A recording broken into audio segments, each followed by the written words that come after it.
নমস্কার বন্ধুরা, শ্রুতির তরফ থেকে সুজাতা আজকে আবার চার মূর্তির সঙ্গে আপনাদের সামনে হাজির হলো। নারায়ণ গঙ্গোপাধ্যায়ের লেখা টেনিদা সমগ্র থেকে নেওয়া ঢাউস গল্পটি আজ আপনাদের সামনে তুলে ধরব। যদি ভালো লাগে লাইক করবেন, যদি আরেকটু ভালো লাগে কমেন্ট করবেন, ভালো লাগাটা যদি আরেকটু বেশি পরিমাণে হয় তাহলে টুক করে একটা হাইপও করে দিতে পারেন। আর যদি ডি লা গ্র্যান্ডি গ্র্যান্ডি মেফোস্টোফিলিপস ইয়াক ইয়াকের মতন ভালো লাগে তাহলে একটা শেয়ার অবশ্যই করে দেবেন। হ্যাঁ, আর বেশি কিছু বললাম না, শুরু করছি। ঢাউস। চাটুজ্জেদের রোয়াকে বসে টেনিদা বলল, ডি লা গ্র্যান্ডি গ্র্যান্ডি মেফোস্টোফিলিপস ইয়াক ইয়াক। আমি আশ্চর্য হয়ে বললুম, তার মানে কি? টেনিদা টক টক করে আমার মাথার ওপর দুটি টোকা মারল। বললে, তোর মগজ ভর্তি খালি শুকনো ঘুটে, তুই এসব বুঝবি নি, এসব হচ্ছে ফরাসি ভাষা। আমার ভারী অপমান বোধ হলো জানেন। ফরাসি ভাষা? জালিয়াতির জাওগা পাওনি। তুমি ফরাসি ভাষা কি করে জানলে? টেনিদা বললে, আমি সব জানি। বাটে? আমি চটে বললাম, তাহলে আমিও জার্মান ভাষা জানি। জার্মান ভাষা? টেনিদা নাক মুচকে বলল, বলতো। আমি তক্ষুনি বললুম, হিটলার, নাৎসি, বার্লিন, কটাকট। হাবুল সেন বসে বসে বেলের আটা দিয়ে এক মনে একটা ছেঁড়া ঘুড়িতে পট্টি লাগাচ্ছিল। এইবার মুখ তুলে ঢাকাই ভাষায় বলল, হ, কি জার্মান ভাষাটাই কইলি রে পেলা। খবরের কাগজের কতগুলার নাম, তার লগে একখান কটাকট জুইরা খুব ওস্তাদি করতে লাগছস। আমি একটা ভাষা কমু, ক দেখি। মেকুরে হুড়ুম খাইয়া হৈক করে করছে, হেইডার মানে কি? টেনিদা ঘাবড়ে গিয়ে বললে, সে আবার কি রে? মাদাগাস্কারের ভাষা বলছিস নাকি বুঝি? মাদাগাস্কার না হাতি? বিজয় গর্বে হেসে হাবুল বলল, মেকুর কিনা বিড়াল, হুড়ুম খাইয়া কিনা মুড়ি খাইয়া। হত্যরে করছে মানে এটো করছে। হেরে গিয়ে টেনিদা ভীষণ বিরক্ত হলো। রাখ বাপু, তোর হুড়ুম দুরুম শুনে আমার আক্কেল গুরুম হয়ে যায়। এর চাইতে ওই পেলার জার্মান কটাকট অনেক ভালো ছিল। বলতে বলতে ক্যাবলা এসে হাজির। চোখ প্রায় অন্ধকার বুঝে খুব মন দিয়ে কি যেন একটা চিবোচ্ছে। দেখেই তো টেনিদার চোখ দুটো জুলজুল করে উঠল। এই, খাচ্ছিস কি রে? আরো দরদ দিয়ে চিবুতে চিবুতে ক্যাবলা বলল, চুইনগাম। চুইনগাম? টেনিদা মুখ বিচ্ছিরি করে বললে, দুনিয়ায় এত খাবার জিনিস থাকতে শেষে কিনা কতগুলো রাবার চিবুচ্ছে। এরপরে তো জুতোর শুকতলা খুলে খাবি, এই তোকে আমি বলে রাখলাম। ছ্যা! আমি বললাম, চুইনগাম থাক, কাল যে বিশ্বকর্মা পুজো, সেটা খেয়াল নেই বুঝি? টেনিদা বললে, খেয়াল থাকবে না কেন? সেই জন্যই তো বলছিলুম, ডি লা গ্র্যান্ডি গ্র্যান্ডি মেফোস্টোফিলিপস। ক্যাবলা পট করে বললে, মেফোস্টোফিলিপস মানে তো শয়তান। শয়তান? চটে গিয়ে টেনিদা বললে, থাম থাম থাম, আর বেশি পণ্ডিতি করিসনি। সব সময় এই ক্যাবলাটার মাস্টারি করতে আসে। কাল যখন মেফোস্টোফিলিপস ইয়াক ইয়াক করে আকাশে উড়বে না, হ্যাঁ, তখন টেট্টি পাবি। তার মানে? আমরা সমস্বরে জিজ্ঞাসা করলুম। মানে? মানে জানবি পরে। টেনিদা বললে, এখন বল দেখি, কাল বিশ্বকর্মা পুজোর কি রকম আয়োজন তোদের? আমি বললুম, আমি 2 ডজন ঘুড়ি কিনেছি। হাবুল সেন বললে, আমি 3 ডজন। ক্যাবলা চুইনগাম চিবোতে চিবোতে বললে, আমি একটাও কিনিনি। তোদের ঘুড়িগুলো কাটা গেলে আমি সেইগুলো ধরে ধরেই ওড়াবো। টেনিদা মিটমিট করে হেসে বলল, হয়েছে, বোঝা গেছে তোদের দৌড়। আর আমি কি ওড়াবো জানিস? আমি এই টেনি শর্মা।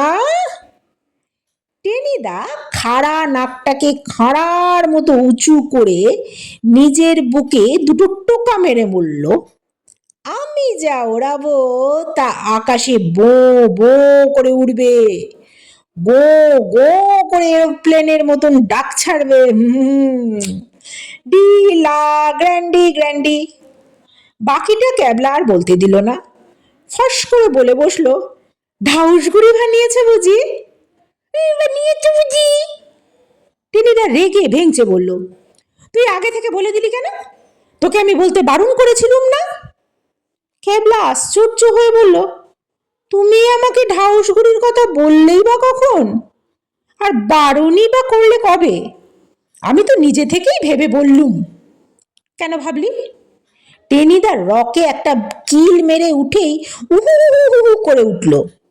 বলি, আগ বাড়িয়ে ভাবতে তোকে কে বলেছে রে? হ্যাঁ, পেলা ভাবেনি, হাবলা ভাবেনি, তুই কেন ভাবতে গেলি? হাবুল সেন বলল, ওইটাই ক্যাবলার দোষ। এত ভাইবা ভাইবা শেষে একদিনও কবি হইয়া যাইব। আমি মাথা নেড়ে বললুম, কবি হওয়া খুব খারাপ। আমার পিস্তত ভাই ফচুদা একবার কবি হয়েছিল, দিনরাত কবিতা লিখত। একদিন রামধন ধোপার খাতায় কবিতা লিখে বসলো, 5খানা ধুতি 7খানা শাড়ি, এসব হিসেবে হইবে কিবা? এ জগতে জীব কত ব্যথা পায়, তাই আমি ভাবি রাত্রি দিবা। রামধনের ওই বৃদ্ধ গাধা, মুন্ডি তাহার বড়ই সাদা, সে বেচারা তার পিঠেতে চাপায়ে কত শাড়ি ধুতি প্যান্ট লয়ে যায়, মনো দুঃখে খালি বোঝা টেনে ফেরে, একখানা ধুতি প্যান্ট পরিতে না পায়। টেনিদা বলল, হা হা হা, বেশ লিখেছে তো। শুনে চোখে জল চলে আসে। হাবুল মাথা নেড়ে বলল, খুবই করুণ। আমি বললুম, কবিতাটা পড়ে আমারও খুব কষ্ট হয়েছিল, কিন্তু পিসিমা ধোপার খাতায় এইসব হিসেব দেখে একেবারে রেগে গেল। রেগে গিয়ে হাতের কাছে আর কিছু না পেয়ে একটা চাল কুমড়ো নিয়ে ফুচুদাকে তাড়া করলে, ঠিক যেন গদা হাতে নিয়ে ভীম শাড়ি পরে দৌড়াচ্ছে। টেনিদা বলল, তোর পিসিমার কথা ছেড়ে দে, ভারী বেরসিক। কিন্তু কি প্যাথেটিক কবিতা শোনালি রে পেলা। মনটা একেবারে মজে গেল। ইস, সত্যিই তো, গাধা কত ধুতি শাড়ি প্যান্ট টেনে নিয়ে যায়, কিন্তু একখানাও পড়তে পায় না রে। বলে টেনিদা উদাস হয়ে দূরের একটা শালপাতার ঠোঙার দিকে তাকিয়ে রইল। সান্ত্বনা দিয়ে হাবুল বলল, মন খারাপ কইরা আর কি করবা, এই রকমই হয়। দেখো না, গোবর হইল গিয়া গরুর নিজের জিনিস, অন্য লোকে তাই দিয়া ঘুইট্টা দেয়, গরুরে কি একখানো ঘুইট্টা দেয়? দাঁত খিচিয়ে টেনিদা বলল, দিলে দিলে সব মাটি করে, এমন একটা ভাবের জিনিস, ঢা করে তার মধ্যে গোবর ঘুটে নিয়ে এলো। এই এই ওট, ওটা এখন ঢাউসগুড়ি দেখবি চল। De la Grande Grande মেফোস্টো Philips, ইয়াক ইয়াক। বলতে বলতে আমরা যখন গড়ের মাঠে পৌঁছালাম তখন সবে সকাল হচ্ছে। চৌরঙ্গির এদিকে সূর্য উঠছে আর গঙ্গার দিকটা লাল হয়ে গেছে। দিব্যি ঝিরঝির করে হাওয়া দিচ্ছে, কখনো কখনো বাতাসটা বেশ জোরালো। চারদিকে নতুন ঘাসের যেন ঢেউ খেলেছে। সত্যি বলতে কি, আমি পটলডাঙ্গার পেলারাম পটল দিয়ে শিঙি মাছের ঝোল খাই। আমারই ফেচুদার মতন কবি হতে ইচ্ছে হচ্ছিল। কখন যে সুর করে গাইতে শুরু করেছি, রবি মামা দে হামা গাই রাঙা জামা, ওই সে তো আমি নিজেই জানি নে। হঠাৎ মাথার উপর কটাং করে গাট্টা মারল টেনিদা। এই সেরেছে, এ যে আবার গান গায়। তাই বলে তুমি আমার মাথার উপর তাল দেবে নাকি? আমি চটে গেলুম। তাল বলে তাল, আবার যদি চামচিকের মতন চিচি করবি তাহলে তোর পিঠেই গোটা কতক ঝাপতাল বসিয়ে দেবো, সে আমি আগেই বলে দিয়েছি। আচ্ছা, এসেছি ঘুড়ি ওড়াতে, উনি আবার সুর ধরছেন। আমার মনটা বেজায় বিগড়ে গেল। খামুকা সকালবেলায় নিরীহ ব্রাহ্মণের সন্তানের মাথায় গাঁটটা মারল। মনে মনে অভিশাপ দিয়ে বললুম, হে ভগবান, তুমি ওরবার আগেই একটা খোঁচা টোচা দিয়ে টেনিদার ঢাউস ঘুড়িটার ঢাউস পেটটা ফাঁসিয়ে দিও তো, বেশ আজকে আক্কেল পাইয়ে দাও একেবারে। ভগবান বোধহয় সকালে দাঁতন করতে করতে গড়ের মাঠে বেরিয়েছিলেন। আমার প্রার্থনা যে এমন করে তার কানে পৌঁছে যাবে তাকে জানতো। ওদিকে বিরাট ঢাউসকে আকাশে ওড়াবার চেষ্টা চলছে। টেনিদা দড়ি মস্ত লাটাইটা ধরে আছে, আর হাবুল সেন হাঁপাতে হাঁপাতে প্রকাণ্ড ঢাউসটাকে ওপরে তুলে দিচ্ছে। কিন্তু ঢাউস উঠছে না, ঝপাত করে নিচে পড়ে যাচ্ছে। টেনিদা বেজার হয়ে বলল, এ কেমন ঢাউস রে, উঠছে না। হাবুল সেন মাথা নেড়ে বলল, এইখানে ওড়বো না, এইটা ঠিকা মনুমেন্ট উড়ান সহজ। শুনে আমার যে কি ভালো লাগলো। খামোখা ব্রাহ্মণের চাটিতে গাঁটটা মারা। যতই শিং মাছের ঝোল খাই, ব্রহ্মতের যাবে কোথায়? ও ঘুড়ি আর উঠছে না, দেখে নিও। খালি ক্যাবলা মিটমিট করে হাসলো, বললে, ওড়াতে জানলে সব ঘুড়ি ওড়ে। ওরে নাকি? হ্যাঁ, টেনিদা দাঁত খিচিয়ে বলল, তবে দে না উড়িয়ে। ক্যাবলা বললে, তোমার ঘুড়ি তুমি ওড়াবে, আমি ওসবের মধ্যে নেই, তবে বুদ্ধিটা বাতলে দিতে পারি। অত নিচ থেকে অত বড় ঘুড়ি কখনো ওড়ে না, ওপর থেকে চাড়লে তবে তো হাওয়া পাবে। ওই বটগাছটার ডাল দেখেছো? ওখানে উঠে ঘুড়িটা ছেড়ে দাও। ডালটা অনেকটা এগিয়ে বেরিয়ে আছে, ঘুড়ি গাছে আটকাবে না বলেই আমার মনে হয়, ঠিক বো করে আকাশে উড়ে যাবে। টেনিদা বললে, ঠিক, এ কথাটাই ঠিক আমি ভাবতে যাচ্ছিলুম। তুই আগে আগে ভাবলি কেন রে? বাড়ি বার বেড়েছে না তোর? হ্যাঁ, খুব বার বেড়েছে। যা, তোকে পানিশমেন্ট দিলুম, যা গাছে ওঠ। ক্যাবলা বলে, বারে, লোকের ভালো করলে বুঝি এমনিই হয়? টেনিদা দাঁত মুখ খিচিয়ে বলে, তোকে ভালো করতে কে বলেছিল শুনি? দুনিয়ার কারুর ভালো করেছিস কি মরেছিস? এই যা গাছে ওঠ। যদি কাঠপিঁপড়ে কামড়ায়, কামড়াবে, আমাদের বেশ ভালোই লাগবে। যদি ঘুরে ছিঁড়ে যায়, তোর কান ছিঁড়ব। যা, ওঠ বলছি। কি আর করে, যেতেই হলো ক্যাবলাকে। যাওয়ার সময় বললে, ঘুড়ির দড়িটা ওই গোলপোস্টে বেঁধে দিও টেনিদা, অত বড় ঢাউস তো, খুব জোরে টান দেবে কিন্তু। টেনিদা নাক কুচকে মুখটাকে হালুয়ার মতন করে বলল, যা যা, বেশি বকিস নি। ঘুড়ি উড়িয়ে উড়িয়ে বড়ি একদম বুড়ো হয়ে গেলাম, উনি এসেছেন ওস্তাদি করতে। এই নিজের কাজ করকে যা। ক্যাবলা বললে, বহুত আচ্ছা। হু হু করে হাওয়া বইছে তখন। ডালের ডগায় উঠে ক্যাবলা ঢাউসটাকে ছেড়ে দিলে। সঙ্গে সঙ্গে গো গো ডাক ছেড়ে সেই পেল্লায় ঢাউস আকাশে উড়ল। টেনিদার ওপর সব রাগ ভুলে গিয়ে মুগ্ধ হয়ে চেয়ে আছি। কি চমৎকার যে দেখাচ্ছে ঢাউসটাকে! মাথার দুধারে দুটো পতাকা যেন বিজয় গর্বে পতপত করে উঠছে, গো গো আওয়াজ তুলে ঘুড়ি ওপর দিকে উঠে যাচ্ছে। টেনিদা চেঁচিয়ে উঠল, ডি লা গ্র্যান্ডি। কিন্তু আচমকা টেনিদার চেঁচানি বন্ধ হয়ে গেল, আর হাউ মাউ করে ডাক ছাড়লো হাবুল, গেল গেল, কে গেল, কোথায় গেল? কে আর যাবে? অমন করে কেই বা যেতে পারে টেনিদা ছাড়া? তাকিয়ে দেখি আমার চোখ তো একেবারে চড়াত করে কপালে উঠে গেল। কপালে বললেও ঠিক বলা হয় না, সোজা ব্রহ্মতালুতে। শুধু ঢাউসই ওড়েনি, সেই সঙ্গে টেনিদাও উঠছে। চালিয়াতি করে লাটাইটা ধরে রেখেছিল হাতে। বাঘা ঢাউসের টানে সোজা হাত দশেক উড়ে গেছে ওপরে। এক লাফে গাছ থেকে নেমে পড়লো ক্যাবলা, বলল পাকড়াও পাকড়াও। কে কাকে পাকড়ায় ততক্ষণে টেনিদা 15 হাত ওপরে। সেখান থেকেই তার আর্তনাদ শোনা যাচ্ছে, হাবুল রে, প্যালা রে, ক্যাবলা রে। আমরা তিনজন একসাথে চেঁচিয়ে উঠলাম, ছেড়ে দাও, লাটাই ছেড়ে দাও। টেনিদা কাউ কাউ করতে করতে বললো, পরে আত্মা ভাঙবো যে। হাবুল বললে, তবে আর কি করবা, উইরা যাও।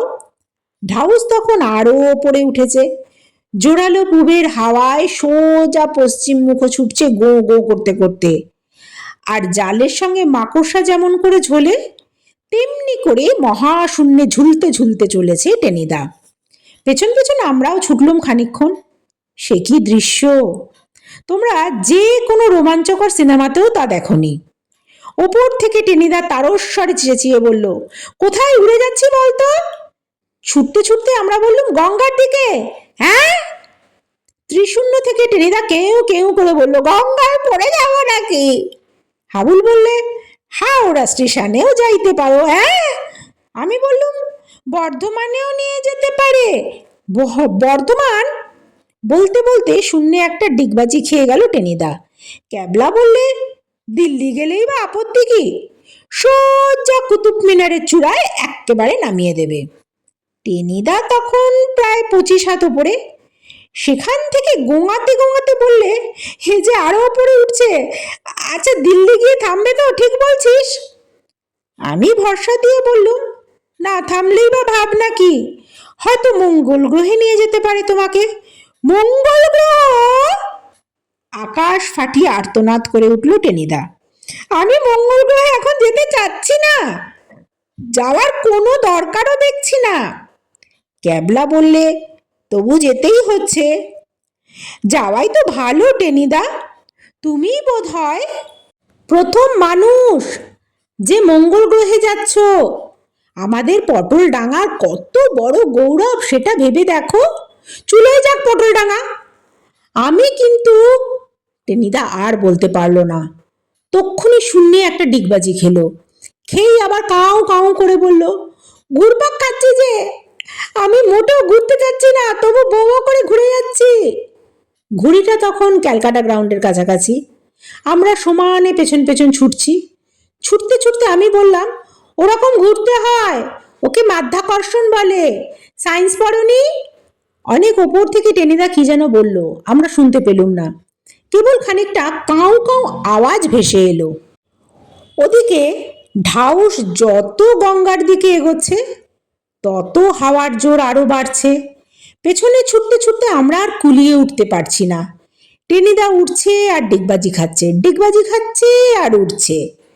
স্ট্যান্ড রুট এসে পড়ল প্রায়। ঘুড়ি সমানে ছুটে চলেছে, এখনই গঙ্গার ওপর চলে যাবে। আমাদের লিটার যে সত্যিই গঙ্গা পেরিয়ে বর্ধমান হয়ে দিল্লি ছাড়িয়ে মঙ্গল গ্রহে চলল। আমরা যে অনাথ হয়ে গেলুম।